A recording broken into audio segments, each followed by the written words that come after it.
Hi, I'm Eleni, and I'm here with another video using human-centric leading, in this case using triads. The topic is resistance.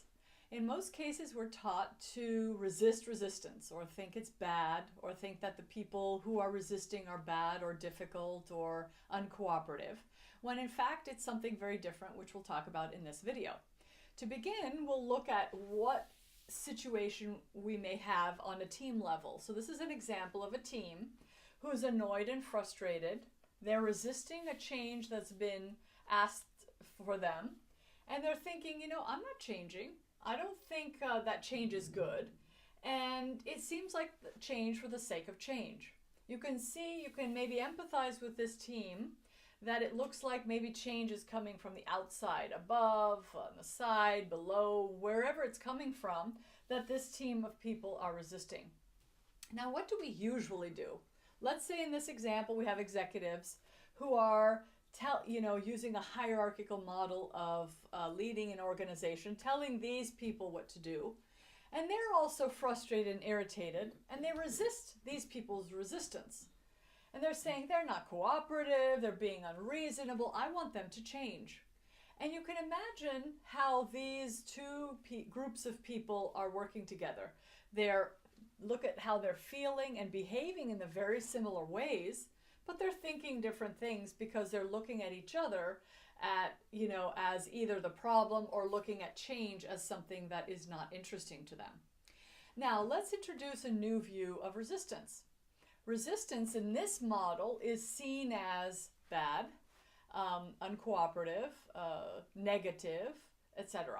And I'm going to introduce another way of looking at it instead of like embracing resistance as if it's very intelligent. Because if you think about it, resistance is saying to someone, what you're suggesting to me is not better than what I already have.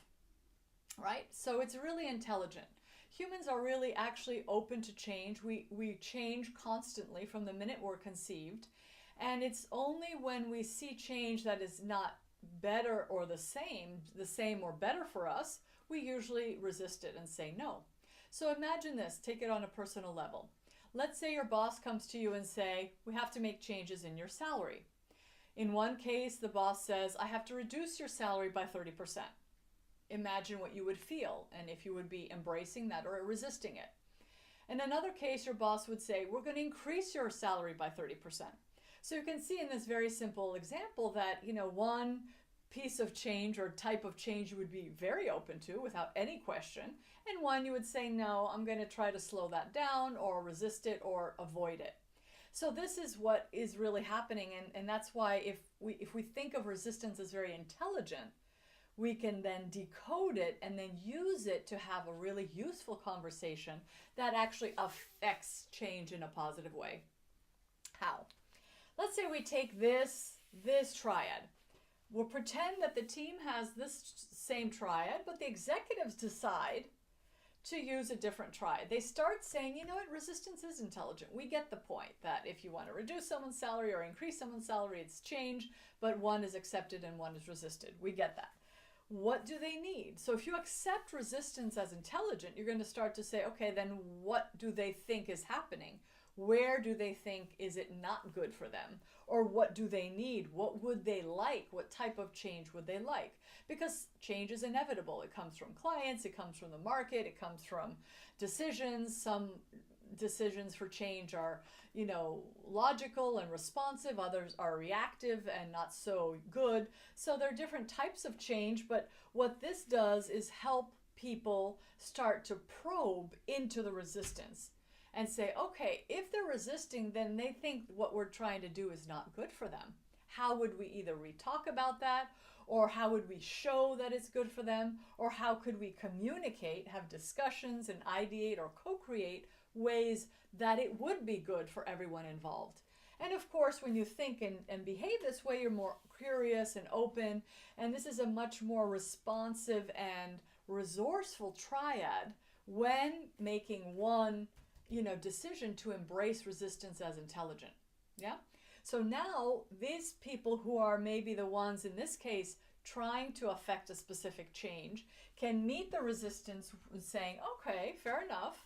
that means we haven't said it in the right way, or we haven't designed the change in a way that everyone feels like they benefit.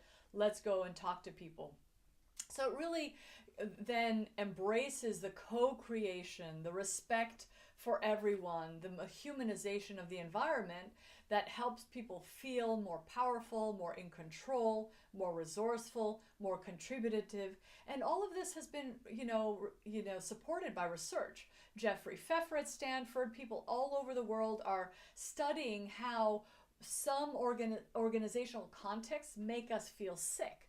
When we have sick, literally sick, because we feel out of control, and that makes us shrink and get neck pain and back pain, and we can't sleep and things spiral because we feel like change is forced on us.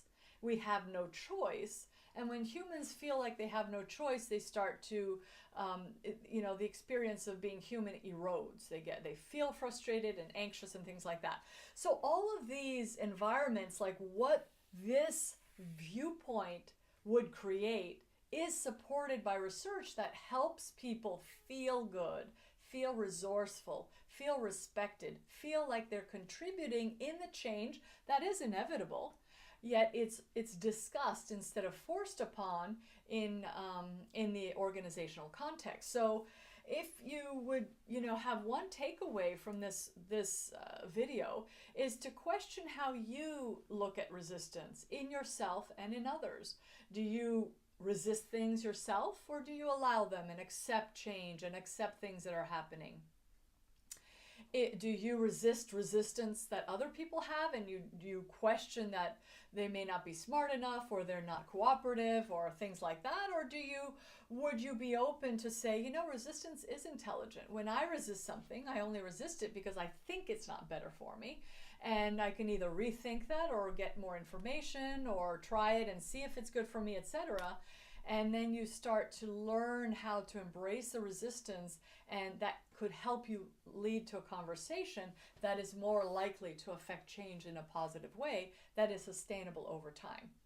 In doing so, this is not always like the obvious thing, because it's very easy to get to a triad, but what happens sometimes is we revert back to our old triads, and between the original triad and the desired triad requires some habit changing, communication shifting, things like that. And we at Leaders for Good can always help with that, and you can reach out for support if you need it.